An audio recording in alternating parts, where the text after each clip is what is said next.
Voy a ser conciso en la exposición con la finalidad de que ustedes, una vez concluida, nos realicen las preguntas necesarias que seguramente las tienen, debido a que una gran mayoría de nosotros ejercemos la profesión libre.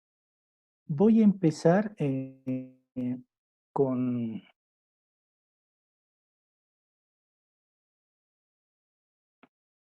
el Instituto de la Asistencia Familiar, Soluciones Prácticas y Jurisprudenciales. Si tienen si no me escuchan, por favor, por el chat de la plataforma, para que pueda aumentar el volumen de mi voz. Voy a comenzar, como mi colega ha mencionado, con las dudas que existen todavía a más de 5 años de la promulgación del Código de las Familias y del proceso familiar. Lamentablemente hemos estado viendo algunos cursos virtuales, algunos talleres que, más que apoyar a todo el colectivo de abogados, lo único que están haciendo es confundir. El día sábado, domingo, lamentablemente he escuchado algunas aberraciones, como por ejemplo mencionar que se suspende el derecho de visita cuando existe un impago en la asistencia familiar. Esta es una aberración que lamentablemente a estas alturas del desarrollo normativo todavía tenemos esa clase de exposiciones que, les reitero, están desinformando a toda la población. O vemos algunos diplomados donde se toman la molestia de estructurar el mismo con 2 módulos sobre los procesos extraordinarios. Imagínense, necesitamos 2 módulos para entender que es un proceso extraordinario. Lo que tenemos que aprender, señores y colegas, es prácticamente temas tan importantes, absolver esas dudas que tenemos, porque lamentablemente de un tiempo esta parte, pese a que existe una nueva normativa, lamentablemente estamos con criterios discrecionales por parte de las autoridades judiciales. Los temas a desarrollar en esta conferencia son 8. Obviamente, una vez terminados y concluidos, vamos a dar paso a que nos hagan las preguntas pertinentes. El primer tema que voy a abordar son algunos antecedentes sobre la promulgación del Código de las Familias y del proceso familiar. Tienen que ser utilizados tanto por jueces como también por los colegas. En nuestro texto de soluciones prácticas y jurisprudenciales tenemos un capítulo especial sobre el cálculo, la manera como deberíamos hacer el cálculo. El otro tema importante que hay que también estudiarlo es el tema referido a cuáles son los requisitos para los beneficiarios mayores a 18 años. Si bien el código nos da alguna referencia, pero no nos da un parámetro importante, y tenemos lo que yo les acabo de decir, esa discrecionalidad enorme que existe, por lo menos en la jurisdicción de La Paz y del Alto. El tema de las mudas de ropa, los tarros de leche es un tema habitual. Si no pasen por los juzgados se van a dar cuenta que hay bolsas de mudas de ropa, y lo que nosotros analizamos y queremos que ustedes entiendan es que esto no forma parte de la asistencia familiar.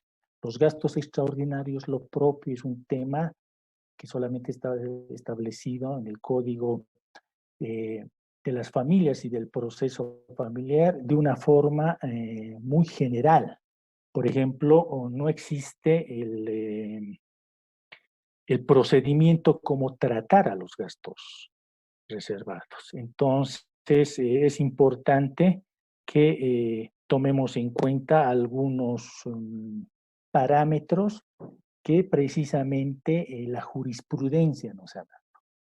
El séptimo tema que vamos a ver en esta conferencia es el referido al reajuste de la asistencia familiar en aquellos casos donde el monto sea inferior al 20% del salario mínimo nacional. Tenemos colegas que no creen que se pueda realizar este reajuste. No es ciencia ficción, queridos colegas, es la práctica que nosotros día a día la asimilamos en los juzgados y les vamos a pasar esa experiencia sobre el reajuste. Y este tema quiero que ustedes entiendan. Este tema ya no lo vamos a volver a analizar, creo que el próximo año, porque va a llegar un momento en que la asistencia familiar no va a ser inferior al 20%. En este momento siguen existiendo casos donde el monto de la asistencia familiar es inferior al 20% del salario mínimo.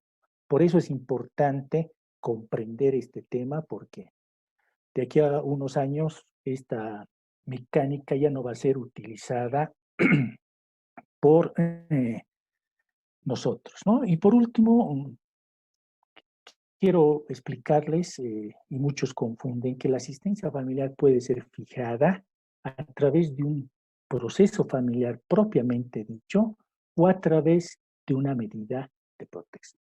No entender estas diferencias hace que jueces en materia familiar estén homologando requerimientos fiscales.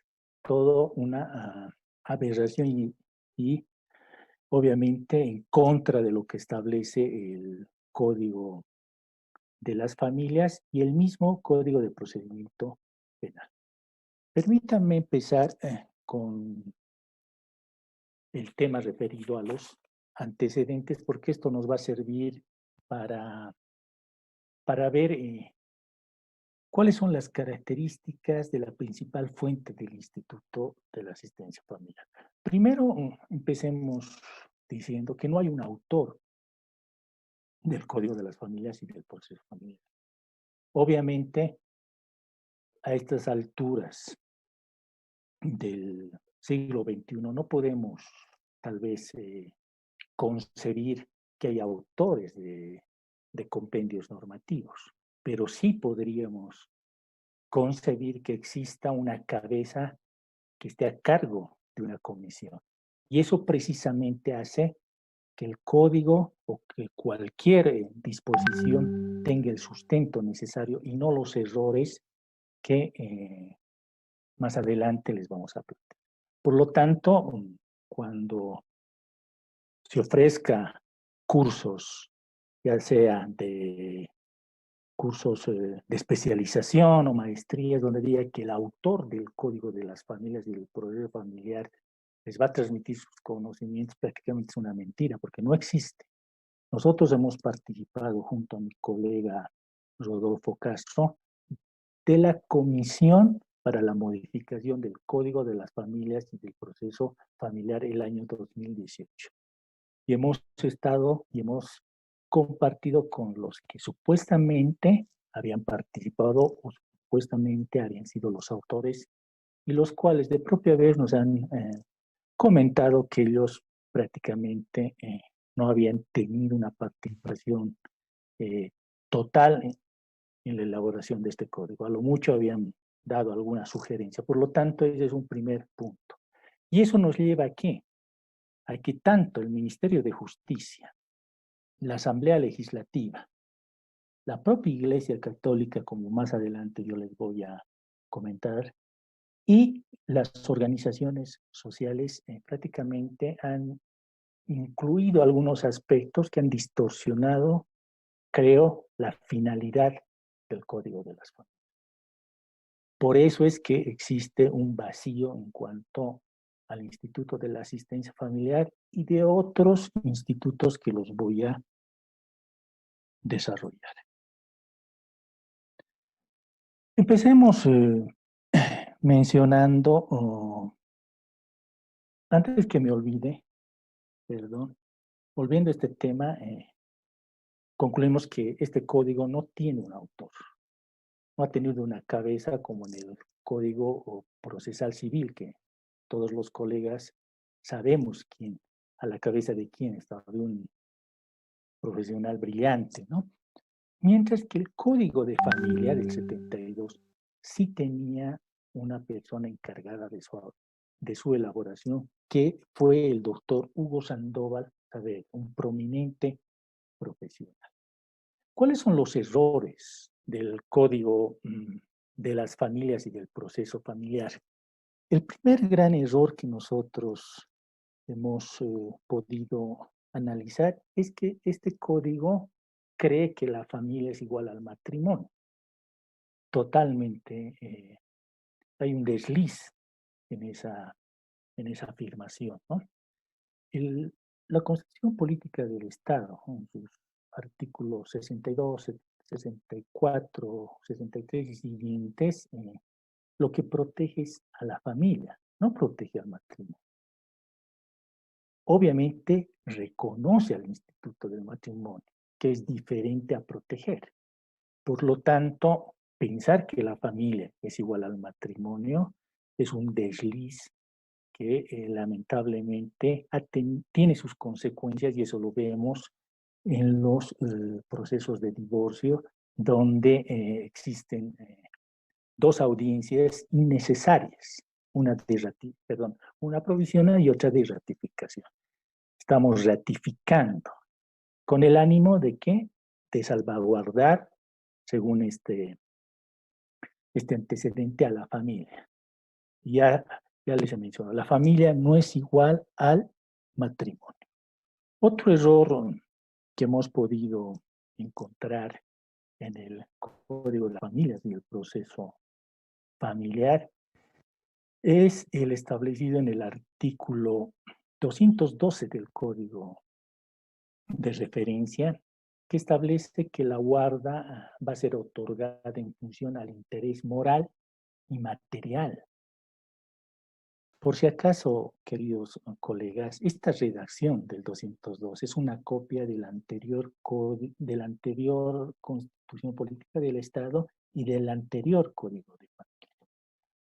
No nos olvidemos que el Código de las Familias y del proceso familiar, así como el Código niño y adolescente, sientan su estructura sobre la doctrina de protección integral del niño, cuyo principal fundamento es el interés superior del niño. Aquí existe un resabio del anterior código, por no decir que es una copia, pero el resabio creo que está referido a que sigue existiendo una moralidad religiosa al respecto, ¿no? Porque en nuestro texto referido a la guarda nos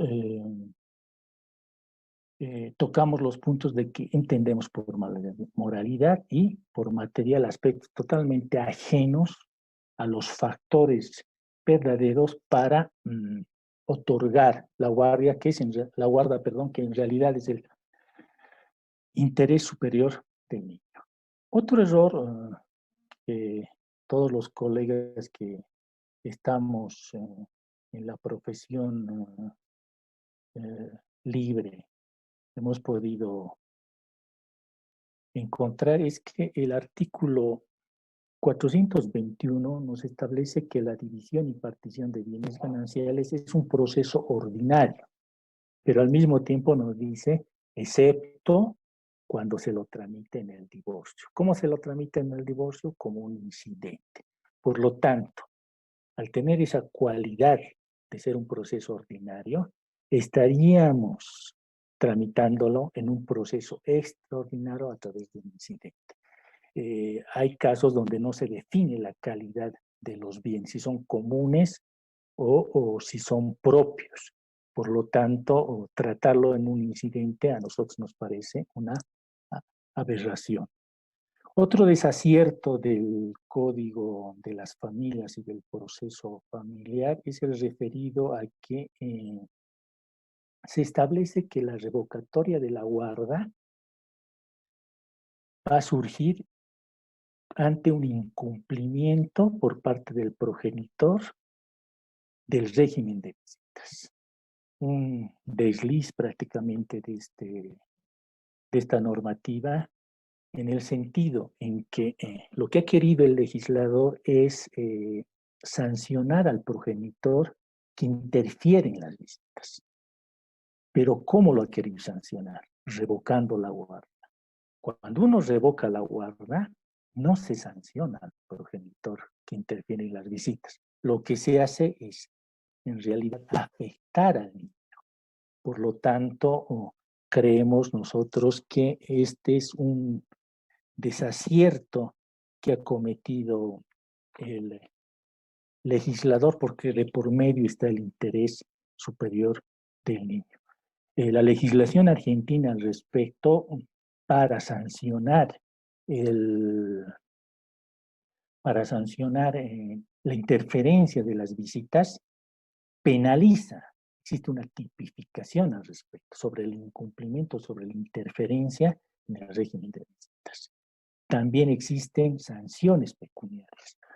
Lo que nosotros en su momento en la comisión hemos propuesto es que para empezar y ver otros mecanismos, que exista la posibilidad de un arresto del progenitor.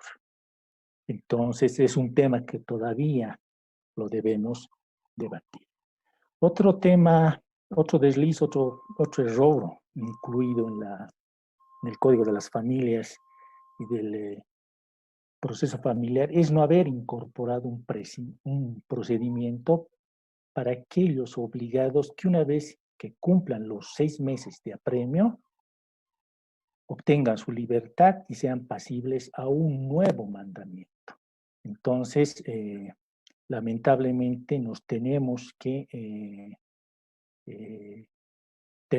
utilizar o tenemos que hacer referencia a una norma del 94, como es la Ley de Abolición de Prisión y Apremio Corporal, la misma que ha sido de alguna forma utilizada en la sentencia 786-2017, que nos dice que una vez cumplidos los 6 meses, deberemos esperar otros 6 meses antes de hacer efectivo el mandamiento de apremio. Este desliz ya debía ser incluido en el Código de las Familias.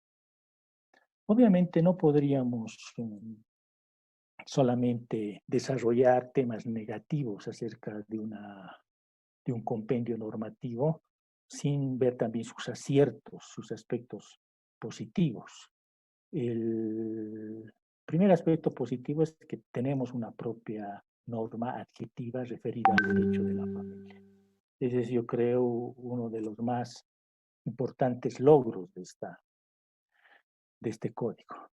El siguiente es que el divorcio, o para el proceso del divorcio, se han eliminado las causales.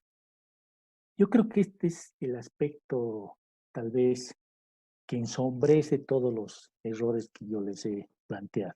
Gracias a la eliminación de causales, se ha permitido un proceso ágil, aunque todavía con ese resabio de moral religiosa o de querer siempre proteger al matrimonio, porque pensamos que el matrimonio es igual a la familia, ¿no? Pero es un acierto, creo, incluido en el Código de las Familias.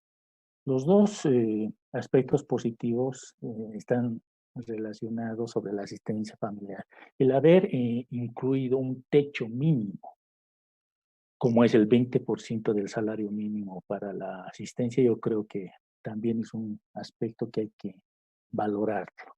El otro, referido a la asistencia familiar, es el referido a que ya se puede solicitar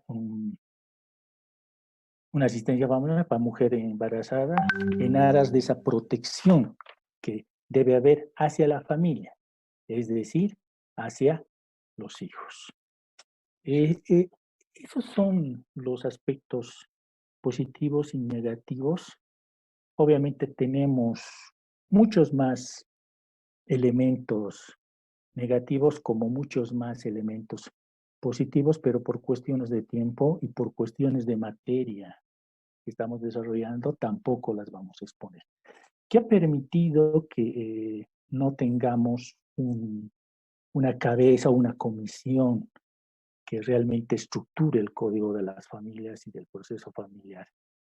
Ha originado que lamentablemente existan muchos vacíos legales, no solamente en cuanto a la asistencia familiar, sino en cuanto a los otros elementos que yo los ya he planteado. En realidad, en cuanto a todos los institutos del derecho de familia. ¿Cómo se deben llenar estos vacíos? Obviamente modificando el código, pero como ya les he comentado, nosotros hemos participado en una comisión, lamentablemente tengo entendido que ni siquiera ese trabajo así plasmado en un anteproyecto, ¿no? Por lo tanto, debemos acudir a los precedentes constitucionales. Para elaborar nuestro texto de soluciones prácticas y jurisprudenciales, hemos leído aproximadamente unos 500 sentencias constitucionales, de las cuales hemos encontrado 130 precedentes constitucionales solamente en materia de asistencia familiar.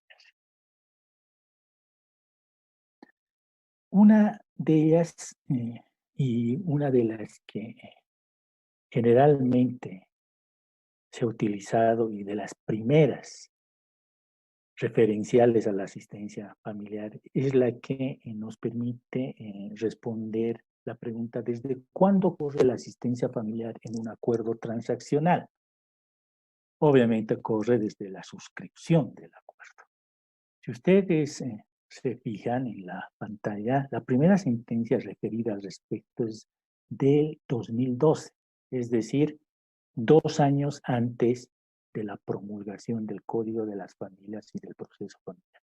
Este aspecto ya debía ser incluido en el Código de las Familias y así nos podíamos evitar un sinfín de problemas. Afortunadamente, tenemos estos precedentes constitucionales que nos ayudan a llenar estos vacíos. Y también quiero traer a colación esta última sentencia, la 583, que establece que la notificación en secretaría del juzgado de la aprobación de la planilla de liquidación y la posterior expedición del mandamiento de apremio son válidas. ¿Qué sucede en realidad hasta en estos momentos? No existe mucho conocimiento al respecto y las notificaciones de las liquidaciones de pagos de vengados de la asistencia familiar todavía se siguen realizando, todas ellas en domicilio procesal. Es decir, uno pide la liquidación, traslado a domicilio procesal, con la observación o sin ella. Se emite una aprobación, la aprobación con notificación a domicilio procesal. Dentro de esa notificación de aprobación generalmente se encuentra la conminatoria. Esa conminatoria también en secretaría, perdón, en domicilio procesal. Entonces, ¿qué hace esta sentencia? Esta sentencia nos dice que lo único importante es que la liquidación sea de conocimiento del obligado, porque al conocer esa liquidación, ella sabe de que lo están ejecutando en cuanto a los pagos de vengado, por lo tanto es su obligación en el marco del 314 ir a secretaría y hacer el seguimiento correspondiente. Como les he comentado, no todo el mundo está aplicando eh, este precedente constitucional, ya que las autoridades judiciales siguen autorizando que se haga en domicilio procesal. El tema de la asistencia familiar, ¿por qué es un tema importante para nosotros. Ya les he comentado, además de la asistencia familiar, en materia niñez y adolescencia, creemos que el Instituto de la Guarda es otro tema importante por la sensibilidad, porque de por medio existe un niño, una niña y un adolescente. En el caso de la asistencia familiar es importante, primero, ¿por qué? Porque permite el sustento del beneficiario. ¿Quién es generalmente el beneficiario? Es un niño. De ahí la importancia. Otro punto de trascendencia de este instituto es que a través de la asistencia familiar uno puede obtener la guarda. Solamente el que tiene la guarda puede solicitar la asistencia familiar. Hay mecanismos, ¿no? Hay estrategias que nosotros utilizamos porque el proceso de guarda es un proceso amplio. Solicitando la asistencia, de alguna forma ya obtenemos la guarda. Antes no la hacíamos porque los progenitores ejercen la autoridad parental que también les da la posibilidad de tener la guarda, ¿no? Otra significación de la asistencia familiar es que se afecta la economía del obligado. Hay beneficiarios, progenitores que quieren hacer un abuso en cuanto a su solicitud de asistencia familiar. Y hay algunas autoridades judiciales que dan curso a ese abuso. Por eso es importante para nosotros la asistencia familiar.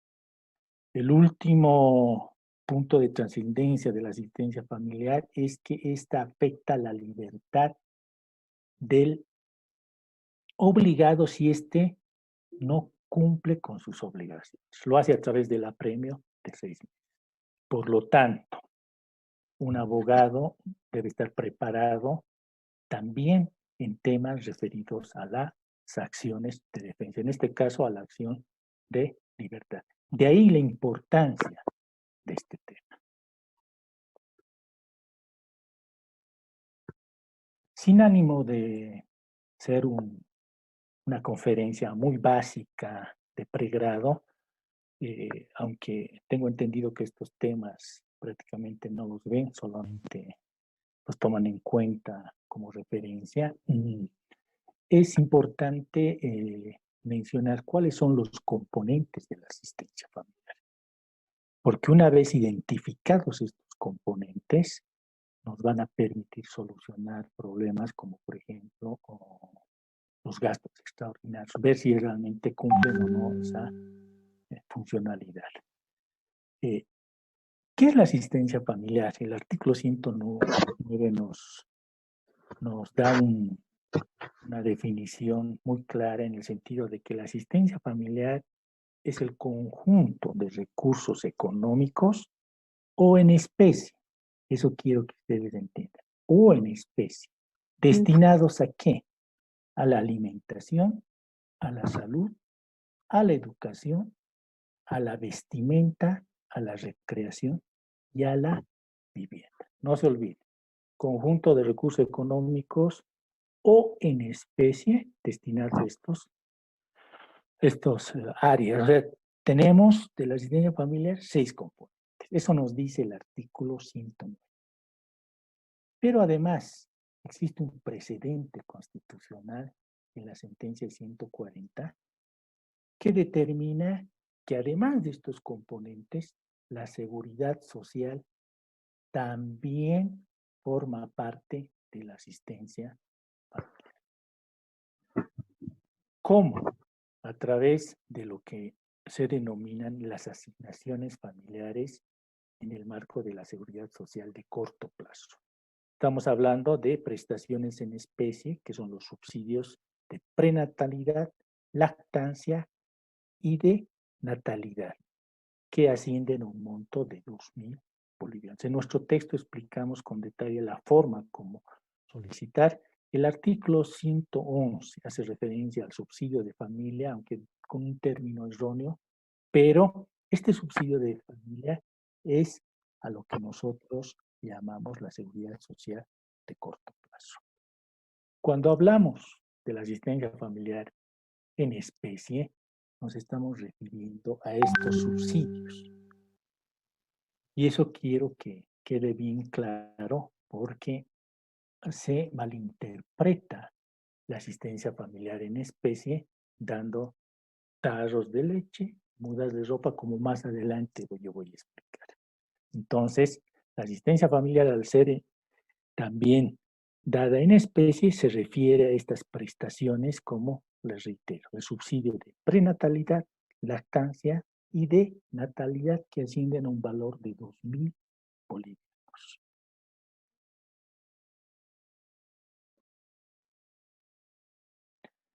El cálculo de la asistencia familiar lamentablemente se ha convertido de un tiempo a esta parte en algo muy discrecional. No existen parámetros establecidos en el Código de las Familias y del proceso familiar, lo que ha permitido que las autoridades con similares características, tanto de beneficiarios como de obligados, dispongan montos muy diferentes. Por lo tanto, el tema es complicado y precisamente ese es el motivo de poder desarrollar este punto con el objeto de que ustedes tengan algún conocimiento mínimo sobre qué solicitar y qué les pueden obligar en el caso de estar y de ser abogados en este caso, del obligado. Vamos a empezar diciendo que la necesidad y la posibilidad económica están establecidos en el artículo 109 y 119 del Código de las Familias y del proceso familiar. Primero definamos qué es la necesidad. La necesidad no es otra cosa que aquello que no debe faltar para la subsistencia, en este caso, del beneficio. La posibilidad, cuando hablamos de posibilidad económica, nos estamos refiriendo a los medios disponibles, a los ingresos que tiene el obligado. La necesidad y la posibilidad económica, queridos colegas, debe ser una necesidad y una posibilidad actual, es decir, al momento de interponer una demanda de existencia. No tenemos que hablar del pasado o del futuro, sobre todo del futuro, porque si fuese la idea, ya nos estuviésemos refiriendo a un posible aumento o una disminución de la asistencia familiar. Por lo tanto, la necesidad y la posibilidad debe ser actual.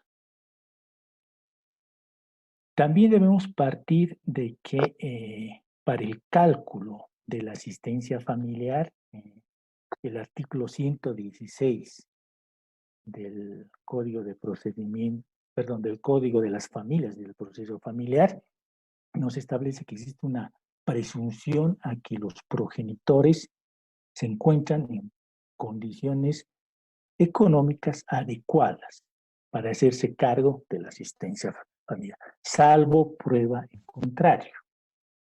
Tenemos que probar.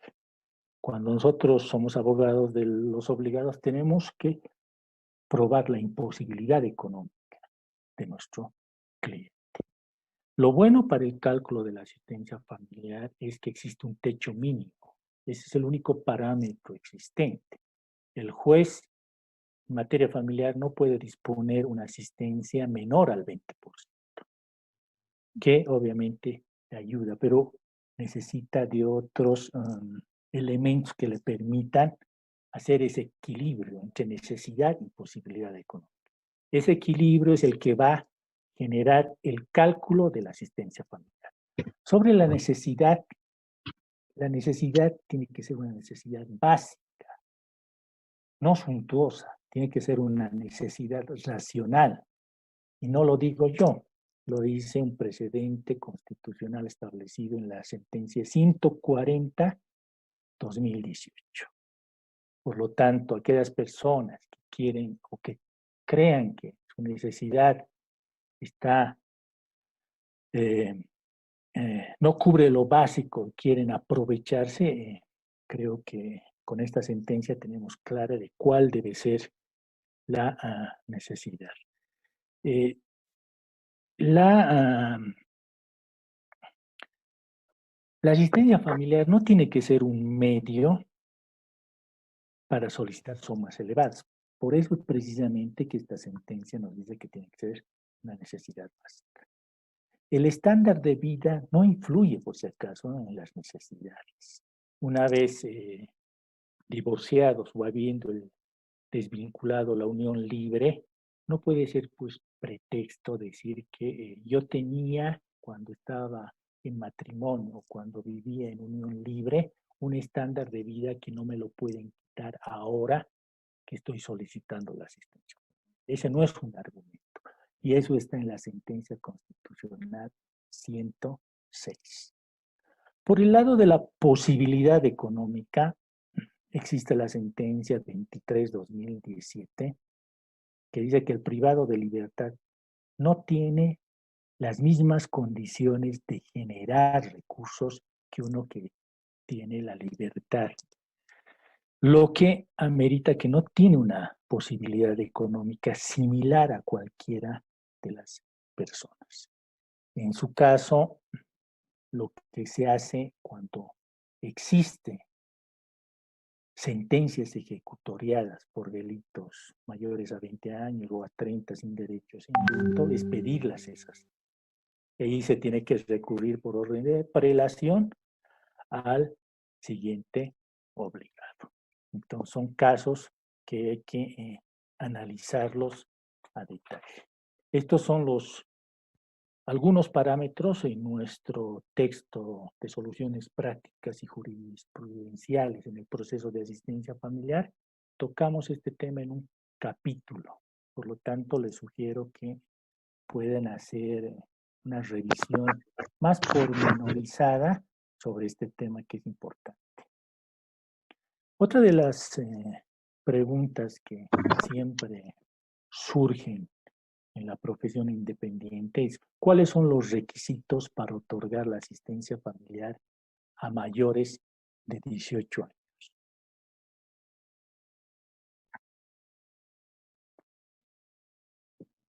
El artículo 109 nos da una idea general, pero gracias a varios precedentes podemos tener una idea sobre cuáles son o cuáles debieran ser los requisitos para personas mayores a 18 años. Empecemos comentando que la regla para otorgar la asistencia familiar, la regla es que la persona no tenga más de 18. Esa es la regla. Pero la excepción, de acuerdo a lo establecido en el artículo 109, es que puede extenderse la asistencia familiar hasta los 25 años. Y para tal efecto, el beneficiario debe cumplir una serie de condiciones. ¿Qué nos dice el artículo 109? Nos dice que se podrá extender hasta los 25 años siempre y cuando el beneficiario se esté formando, ya sea técnica o profesionalmente, o esté en un aprendizaje de oficio. Eso es lo que nos dice el 109. Pero además incluye y que se evidencie resultados efectivos. Aquí existe un gran debate. ¿Qué son resultados efectivos? ¿Qué pasa si el beneficiario se toma 6 años para tener una formación? Estudia 3, se aplaza 1 y vuelve a estudiar en el quinto. Entonces, vienen a la luz esta clase de observaciones que lamentablemente el código no los puede resolver. Para eso acudimos a la sentencia constitucional 506/2016 y a la sentencia constitucional 1011-2013, que nos dice que para acreditar el rendimiento académico regular y estable del beneficiario, no solamente debe presentarse una certificación de que él está estudiando, sino debe haber una predisposición a su profesionalización. ¿Cómo se demuestra la predisposición? Obviamente a través de unas certificaciones sobre un avance académico idóneo, ¿ya? Buenas notas. Ese es uno de los parámetros que nos establece la sentencia constitucional 506. No basta solo con acreditar. Aparte de que sea regular. ¿Qué significa regular? Que asista a sus clases, que sea estable, pero además que tenga una predisposición a su profesionalización a través de una buena evaluación académica. ¿Cómo comprobamos esto? A través de las certificaciones de notas. ¿Qué más nos dice esta sentencia? Que el beneficiario debe demostrar un plan de estudios razonable en el tiempo y en cuanto a los recursos económicos. Yo no puedo plantear como beneficiario un plan de estudios de 6 años para la carrera de Derecho cuando esta en la mayoría de las universidades puedo terminarla en 4 años. Entonces, ese no sería un plan de estudios razonable. Obviamente, para otras carreras como la medicina, por ejemplo, tengo entendido que 5 o 6 años. Lo propio sobre la economía, este plan de estudios o esta formación tiene que considerar estos recursos. Por lo tanto, ya tenemos estas dos sentencias que nos permiten tomar mejores decisiones en cuanto a los requisitos de personas mayores a 18 años que quieran acceder a la asistencia familiar. Otro parámetro que nos ha facilitado la sentencia 506 y la sentencia 1011 del 2013 es que el beneficiario mayor a de 18 años, cuando se está profesionalizando o cuando está formándose técnicamente, debe dedicarse exclusivamente al estudio. Y ese es un tema que seguramente los obligados pueden utilizar al respecto. Eso también permite ver si un beneficiario realmente está utilizando la asistencia familiar para profesionalizarse o simplemente para perder el tiempo. Hemos recurrido a la exposición de motivos que lamentablemente mucho no nos dice. La exposición de motivos del Código de las Familias y del proceso familiar mucho no nos ayuda. Pero existe un tema que ha sido inserto en la misma que nos dice que las personas mayores a 18 años tienen que estudiar sin interrupciones y evidenciando resultados satisfactorios, como ya lo hemos mencionado. Aquí lo nuevo es sin interrupciones. Y ahí venía a referencia a lo del plan de estudios. Yo para estudiar en Derecho tendré un plan de estudios de 4 años. No puedo terminar mi formación en 5 o en 6, porque estaríamos yendo en contra de las características de este beneficio que ya les he comentado, es excepcional. ¿Qué pasa cuando el beneficiario mayor de edad no cumple estos requisitos? Nosotros, como abogados del obligado, tenemos que solicitar la cesación, porque la cesación, como ustedes conocen, no opera de oficio. Hay que solicitar a la autoridad judicial. ¿Y la autoridad judicial qué tiene que ver? Es un concepto que ha sido incluido en la sentencia 506, que nos dice que Si el beneficiario mayor de 18 años no estudia, si estudia, lo hace con interrupciones, no tiene resultados, el beneficiario entra en esta categoría de tener una culpa grave. Y al tener una culpa grave, no existe esa predisposición para profesionalizarse. Es un tema muy importante y que se da muy a menudo en la práctica jurídica, por lo que considerar esos aspectos creo que va a facilitar a varios de los colegas la resolución de casos. El tema con el cual igual tenemos bastantes discusiones con algunos colegas que no creen que esto sea cierto y se referido a las mudas de ropa o tarros de leche son parte del modo alternativo de suministrar la asistencia familiar. De entrada les digo que no lo son.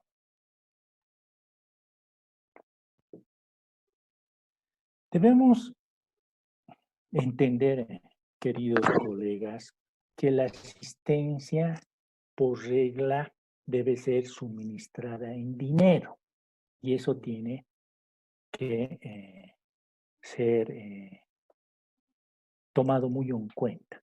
La regla es que sea suministrado en dinero. Y cuando digo suministrado en dinero, es realizar un depósito en una cuenta. O en el peor de los casos, seguir utilizando, no sé hasta cuándo, ese depósito judicial. Pero la regla es que tiene que ser en dinero.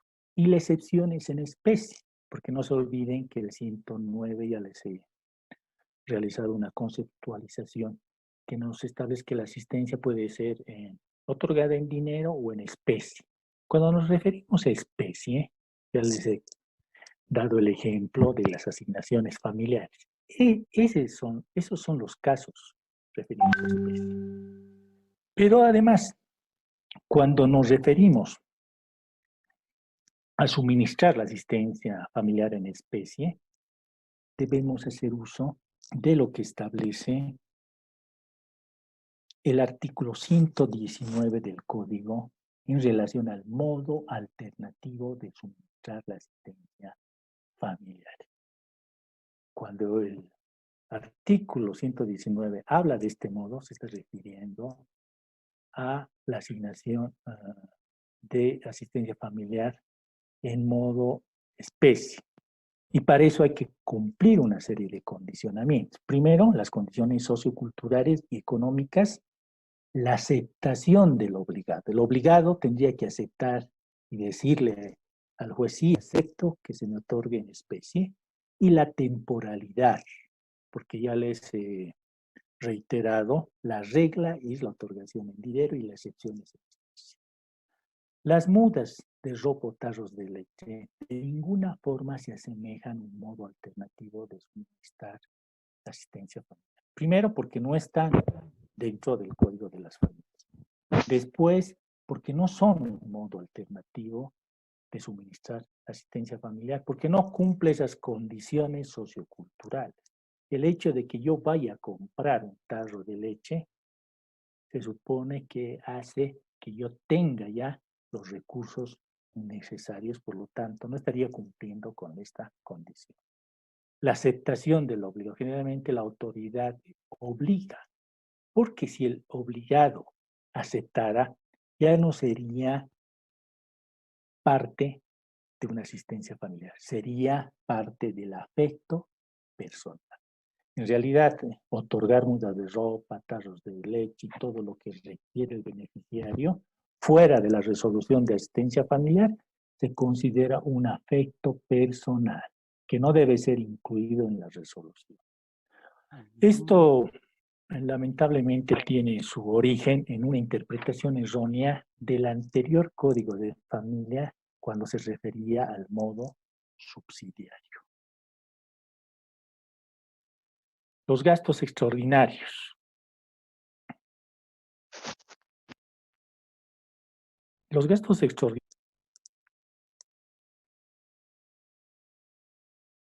son definidos en el artículo 118 también de una forma general.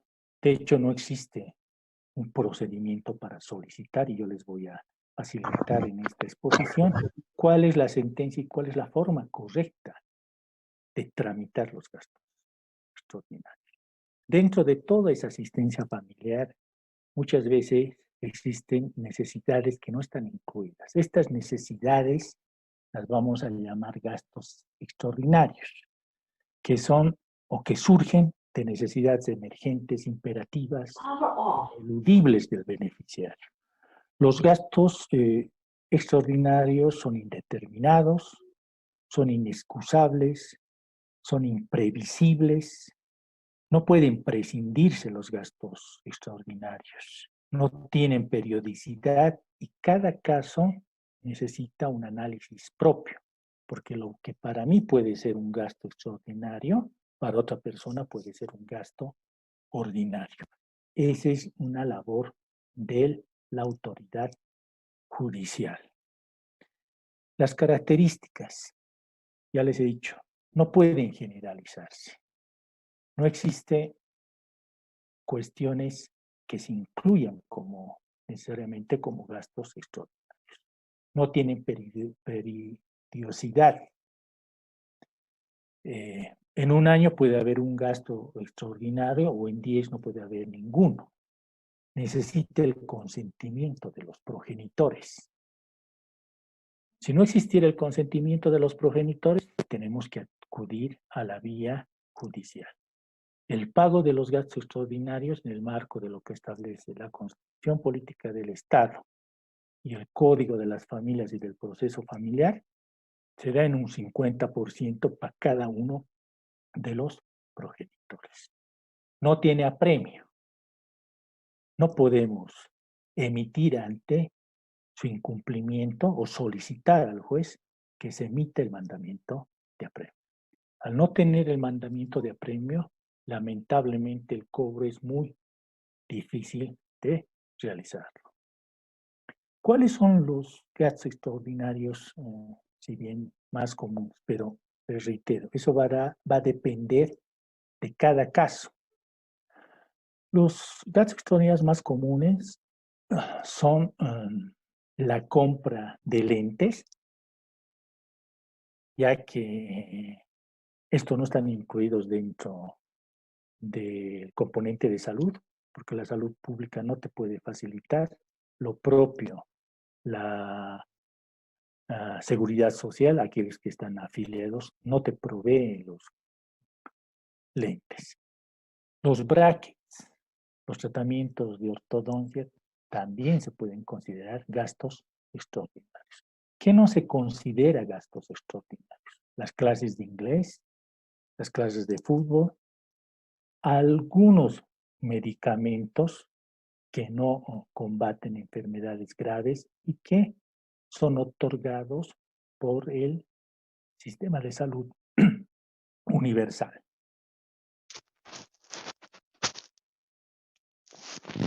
El cobro, ya les he mencionado, es difícil al no existir apremio para los gastos extraordinarios. Aunque en su oportunidad varias autoridades judiciales han emitido mandamientos de apremio, lo que ha posibilitado que exista jurisprudencia al respecto.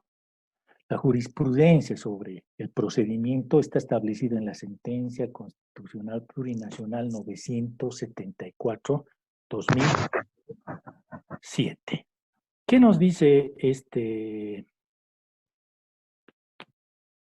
precedente en relación al procedimiento? Si uno quiere realizar una solicitud de gastos extraordinarios, o en otras palabras, queremos que el otro progenitor se haga cargo del 50%, tenemos que solicitar a la autoridad judicial estos gastos extraordinarios.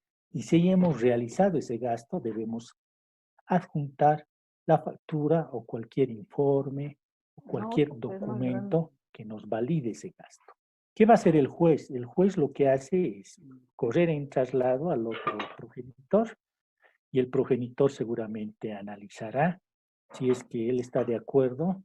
Este procedimiento ha concluido. Generalmente lo que pasa es que los progenitores no aceptan el pago de los gastos extraordinarios. Por lo tanto, ¿qué tendrá que hacer el juez? Tendrá que aprobar o rechazar a través de un auto interlocutorio. Cuando apruebe, tendrá que analizar si lo solicitado por el beneficiario se acomoda a esas características que les he dicho, que es imprevisible, que es inexcusable. Él tiene que analizar. Y en el auto interlocutorio, obviamente, fundamentará por qué cree que la solicitud del beneficiario se considera un gasto extraordinario. Luego culminará el cumplimiento de este auto interlocutorio. Como no existe apremio en relación a los gastos extraordinarios, muchas personas lamentablemente no pueden hacer el cobro de los mismos. Existen algunas medidas que nosotros, les reitero, hemos incluido en nuestro texto.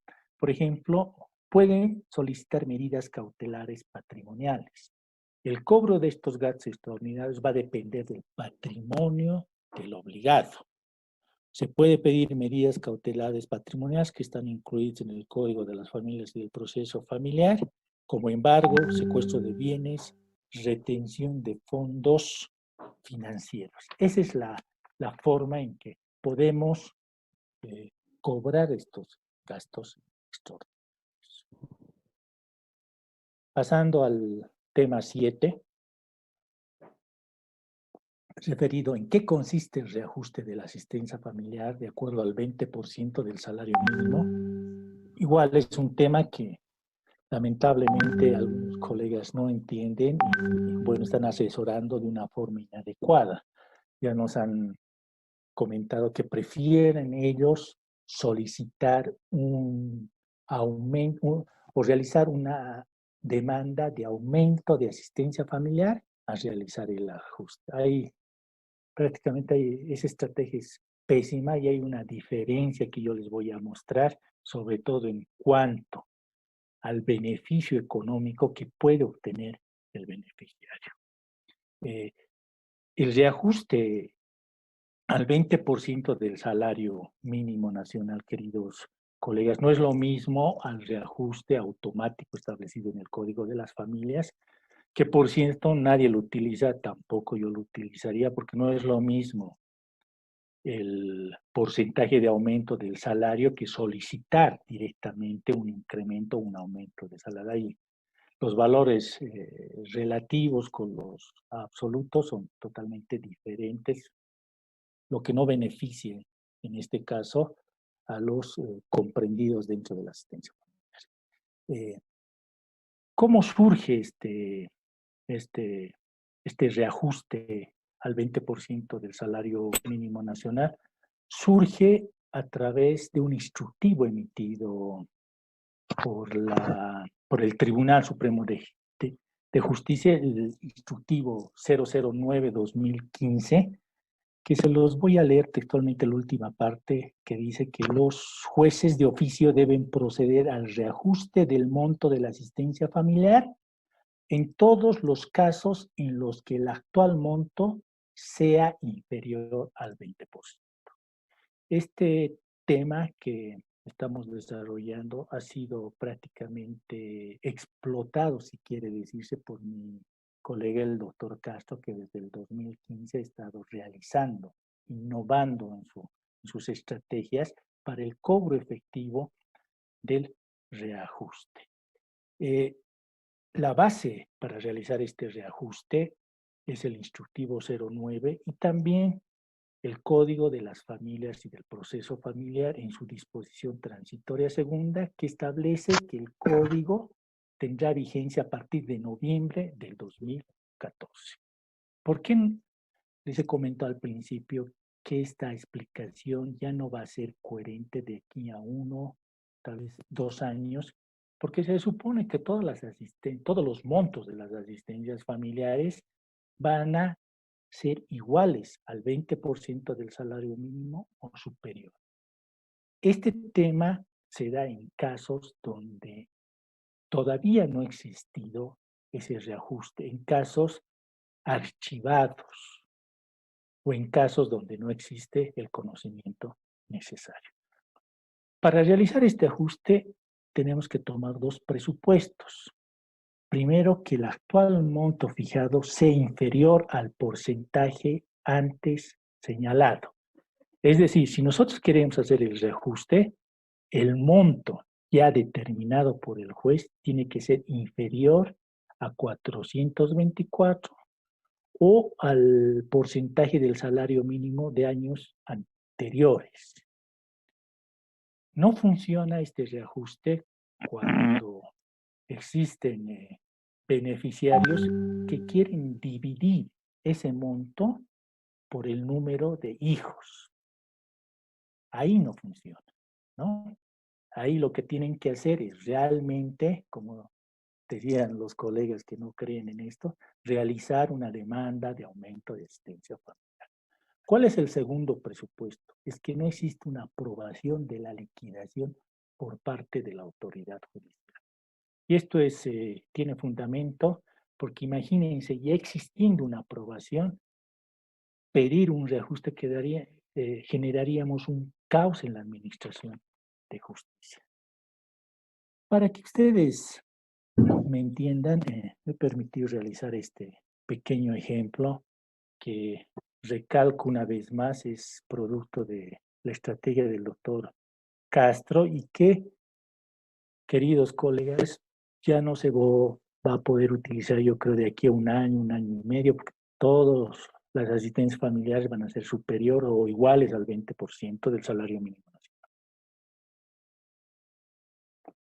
Vamos a suponer que se ha fijado el 2013 una asistencia familiar a un beneficiario por el monto de 200 bolivianos. Este beneficiario ha hecho la liquidación hasta diciembre del 2014 y por X o Z razón, o porque cree que esto es una caja de ahorros o cuenta corriente, no ha vuelto a acudir al juzgado correspondiente. Entonces contrata los servicios de un abogado que desconoce de esta estrategia y le va a decir, bueno, haremos la liquidación y después vamos a pedir el divorcio, como ya nos han dicho. Ese abogado agarra, hace el cálculo de los 200 bolivianos por 5 años, hasta diciembre del 2019. En realidad, desde enero del 2015 hasta diciembre del 2019. Por lo tanto, hace una liquidación simple, multiplica 200 bolivianos por 60 meses, lo que le da un monto de liquidación de 12.000 bolivianos. Eso es sin realizar el ajuste, sin tener el conocimiento de un abogado experto en la materia y cobra 12.000 bolivianos y todos felices. Pero ¿qué pasa si contrata los servicios de una persona que realmente conozca a lo que refiere la asistencia familiar? ¿Qué va a hacer el abogado con experiencia? Considerando el instructivo 009, considerando la disposición transitoria segunda, va a pedir una aprobación de reajuste de cada uno de estos años. Va a pedir que el año 2015, esta cifra de 200 bolivianos se reajuste a 331. 331 era el 20% del salario mínimo nacional del 2015. Va a pedir que se reajuste estos 200 bolivianos a 361, que era el 20% del salario mínimo nacional del año 2016. Va a pedir que estos 200 bolivianos se reajuste a 400 bolivianos, que era el 20% del salario mínimo nacional de ese año. Y así sucesivamente hasta llegar al 2019, donde tenemos un salario mínimo nacional de 424. Una vez solicitado al juez que apruebe esto, procedemos a la liquidación. Multiplicamos 331, que es el 20% del salario mínimo del 2015, por 12. Y así lo hacemos hasta el 2019, obteniendo una liquidación con ajuste de 23.136 bolivianos. Casi el doble de esa persona que desconoce, primero el instructivo y desconoce materia familiar. Obviamente, queridos colegas, esto no es fácil. Autoridades no entienden. Hay unas que dicen que no, que voy a reajustar desde que se ha procedido al desarchivo. Eso no es cierto. No es cierto. Nosotros hemos planteado varios amparos constitucionales.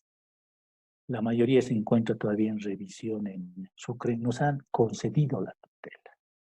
No va a ser fácil entender esto.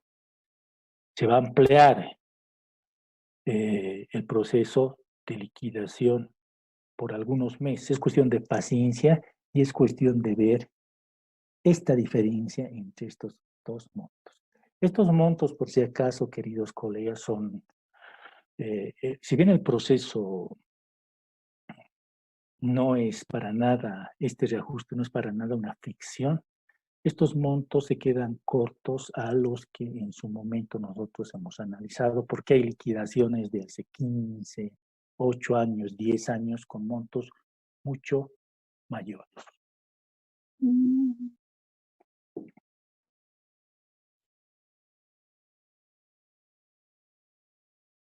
Por último, siempre con el ánimo de que ustedes puedan hacernos llegar sus inquietudes, voy a desarrollar la asistencia familiar como medida de protección. Se han iniciado una serie de políticas contra la violencia contra la mujer o hacia la mujer en realidad, lo que ha generado la promulgación de varias leyes como la 348 y la 1173. Ambas leyes tocan o insertan institutos propios del derecho de la familia, como en este caso es la asistencia familiar.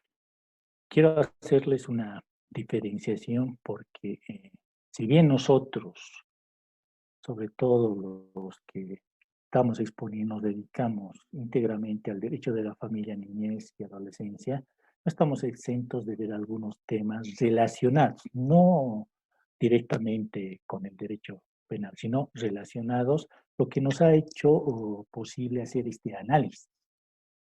Lo primero que debemos entender es que la asistencia familiar puede ser fijada como medida de protección en el marco de la Ley 348 y 1173.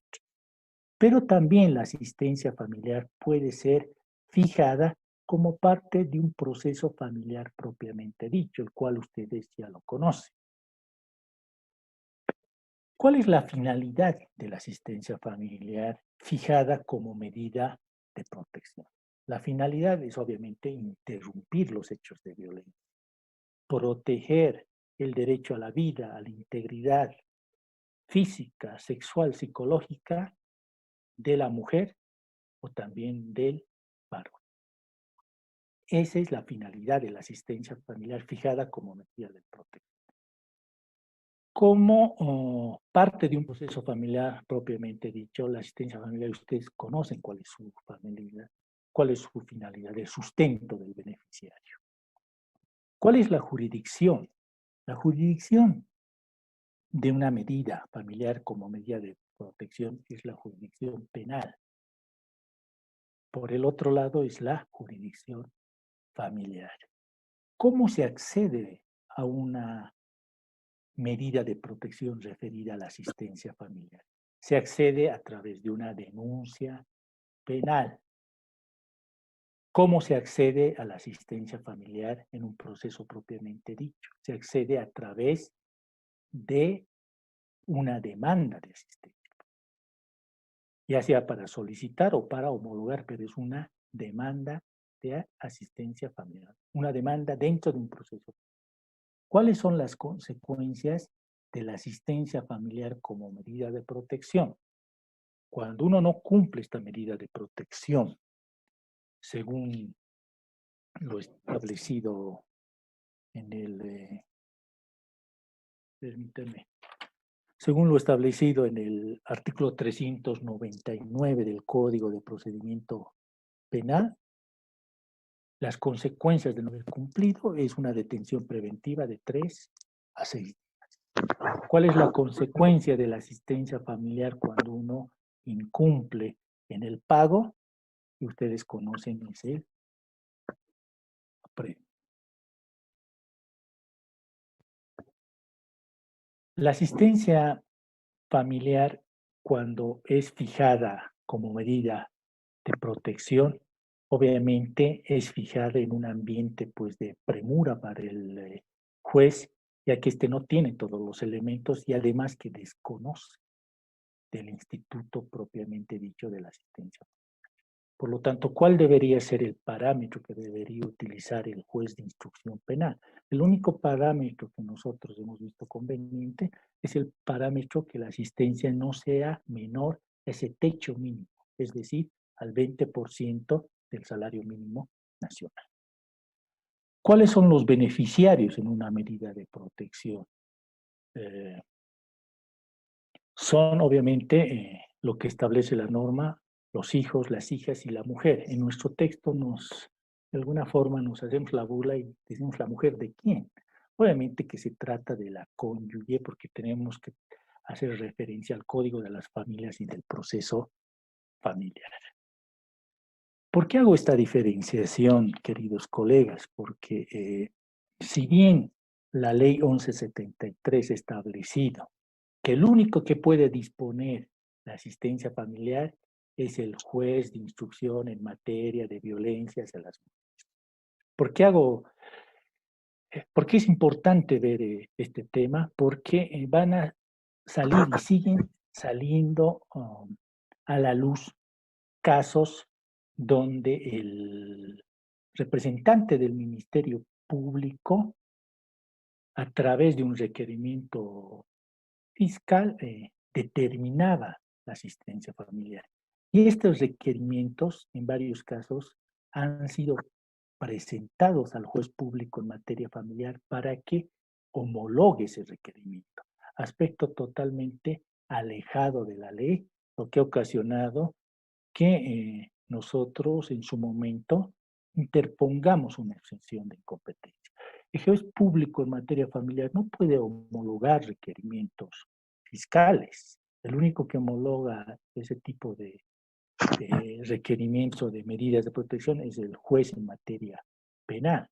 Por lo tanto, cuando se acude a la vía familiar pretendiendo esa homologación, hay que presentar una excepción de incompetencia. Con esto, queridos colegas, he concluido esta exposición. Quiero permitirles a ustedes realizar las preguntas sobre la materia, sobre el derecho de familia, sobre el derecho de niñez y adolescencia, que es el área donde nosotros día a día trabajamos. No sin antes mencionar que todo lo que yo les acabo de exponer está inserto en nuestro texto titulado Soluciones Prácticas y Jurisprudenciales en el Proceso de Asistencia Familiar. Asimismo, concluida esta cuarentena, vamos a publicar nuestro segundo texto titulado Soluciones Prácticas y Jurisprudenciales en el Proceso de Guarda. También, queridos colegas, pese a que muchos de los colegas se molestan, tienen que entender que manejar las plataformas de comunicación no es muy fácil. Nosotros lo hacemos siempre con el ánimo de que ustedes obtengan algo de conocimiento. No estamos lucrando con esto, se nos dificulta. Hay abogados que se quejan y que quieren entrar siempre a Zoom. Por eso hemos habilitado el Facebook Live para esta clase de conferencias. Los invitamos a todos ustedes, como este es parte de un ciclo de conferencias, nos invitamos al día jueves a la misma hora de 5 a 7 con la segunda conferencia titulada El derecho de visita y su régimen. Una vez concluida la cuarentena, concluiremos con este ciclo. Primero queremos ver cuáles son las reglas, porque no se olviden, queridos colegas, nosotros estamos en la profesión independiente, por lo tanto tenemos que ver nuestro tiempo y nuestro espacio. Con eso concluyo la presente conferencia pidiéndoles a ustedes que a través de Zoom o a través de el Facebook Live nos realicen las preguntas pertinentes o las dudas y nosotros podamos absolverlas. Muchas gracias, queridos colegas. Hola, hola. Hola, ¿se me escucha, no? Sí. Bueno, previo a ingresar a absolver las consultas, con las disculpas que merecen todos los participantes de la plataforma Zoom y especialmente los seguidores de Facebook Live, lastimosamente por un error ajeno a nuestra voluntad, los seguidores de la plataforma Facebook Live no han podido escuchar de manera continua la entrevista, ya que ha colapsado la página, eso es lo que me indican, ¿no es cierto? Sin embargo, aclararles que se va a transmitir mediante una grabación a los dos grupos que hemos creado y mediante esa grabación van a poder ver de manera detallada el video. Asimismo, dentro de los grupos que hemos creado van a poder realizar sus consultas y nosotros con gusto vamos a poder absolver. Asimismo, aclararles a todos los participantes de la plataforma Zoom que vamos a ingresar a un tema didáctico, es decir, voy a absolver de manera didáctica, con ejemplos, las consultas que me van a realizar en base a los casos que yo en la realidad he podido manejar. Es decir, no es un invento mío, todas las soluciones que yo voy a plantear son casos que yo he vivido personalmente, que obviamente conjuntamente mi colega los hemos solucionado. Prueba de ello, el momento que ustedes requieran o necesiten, con gusto, mediante nuestra página Estudio Jurídico Castro Laguna, les vamos a pasar las sentencias o las resoluciones de los casos que yo voy a responder, ¿no? Entonces, por favor, el anfitrión, usted, doctor Laguna, manejarán este tema o quien levante la mano, por favor, me transmite la pregunta para que yo responda. Gracias. Quisiera hacer una pregunta. El doctor Norberto Solís, ¿no? Sí, sí. Roberto, colega, puede continuar. ¿Tengo la palabra? Gracias. Claro que sí. Doctor, mi duda es la siguiente. En un proceso de asistencia familiar iniciado en provincia, donde el demandado vivía en ciudad, habiendo sido notificado por comisión instruida y citado por comisión instruida, la demandante cambia de domicilio y se va a vivir también a la ciudad, a Santa Cruz. Ahora, el proceso iniciado y citado por comisión instruida debe concluir en provincia, o dado que se ha mudado la parte demandante a la ciudad, se podría retirar la demanda de asistencia familiar e iniciarla en Santa Cruz o no. Provincia. Esa es mi pregunta. Hola, hola. Gracias, doctor. Doctor Castro. Bueno, un caso que generalmente no se me presenta y nunca me ha ocurrido, ¿no es cierto? Pero sin embargo, al haber presentado la demanda en una provincia, ¿no es cierto? Correspondería, por ejemplo, continuar el proceso en la provincia. Ahora bien, para buscar una solución a este conflicto, considerando que ambos ya viven en el departamento de Santa Cruz, lo que correspondería tal vez es informar este extremo a la autoridad de provincia, tomando en cuenta que el Código Niño-Niña Adolescente establece dentro de uno de sus artículos que las demandas deberán ser presentadas en el lugar donde se encuentra el menor de edad. a cuyo efecto, adjuntando una prueba fehaciente del Servicio General de Identificación Personal en relación a la dirección del demandado y tomando en cuenta la nueva dirección de la demandante, se podría solicitar a la juez público de familia, aplicando el artículo en el cual se manifiesta que las demandas se deben realizar donde se encuentra la menor, y considerando que ambos se encuentran en el departamento de Santa Cruz, que se pueda declinar, ¿no?, la jurisdicción y se pueda remitir obrados al departamento de Santa Cruz. Sería una solución, estimado colega. Muchas No, gracias. la palabra, complementando al doctor Roberto Solís, también hay que considerar, obviamente no tenemos mucho tiempo para explicar en detalle, hay que considerar si ha sido notificada esa demanda. Ujú. Porque el hecho de irse a otra jurisdicción, no se olvide, querido colega, que desde la notificación al obligado ya ha empezado a correr, la asistencia familiar. Entonces sería bueno que analice, que tenga una Claro. estrategia, porque cambiar de jurisdicción cuando ya empezó a correr, obviamente estaría perjudicando al beneficiario en cuestión económica, ¿no? Ese aspecto más había que tomar, querido doctor Solís. Muchas gracias. Doctora Scarlett Escobar, por favor.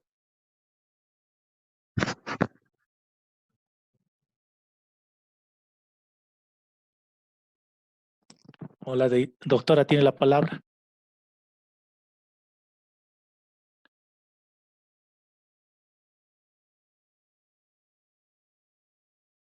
Active su micrófono. No, ya activado las señales.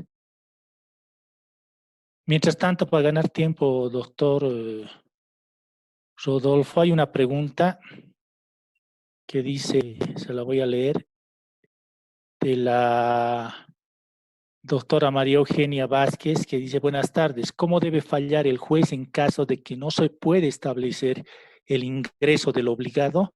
Existan 4 hijos, considerando que debe tomarse en cuenta el 20% del salario mínimo nacional, doctor. Bueno, respondiendo la consulta Más fuerte. realizada. Respondiendo a la consulta Fuerte. realizada, como mi colega había manifestado en su intervención, para fijar la asistencia familiar, doctora, se debe tomar en cuenta 2 parámetros muy importantes, ¿no? La necesidad económica, el primer parámetro del beneficiario, y la capacidad económica del obligado. En base a esos 2 parámetros, la autoridad jurisdiccional fija el monto de la asistencia familiar. Por otro lado, el artículo 116, en su parágrafo 6º, como una nueva innovación en la ley 603 promulgada en noviembre del año 2014, establece que la asistencia familiar no puede ser menor al 20% del salario mínimo nacional, ¿no?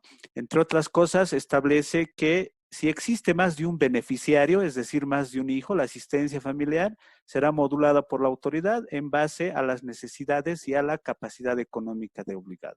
En ese entendido, a momento de valorar las pruebas de manera objetiva, la autoridad jurisdiccional tendrá que valorar la capacidad económica del obligado. Es decir, si el obligado percibe de manera mensual la suma de bolivianos 2.400, que es el salario mínimo nacional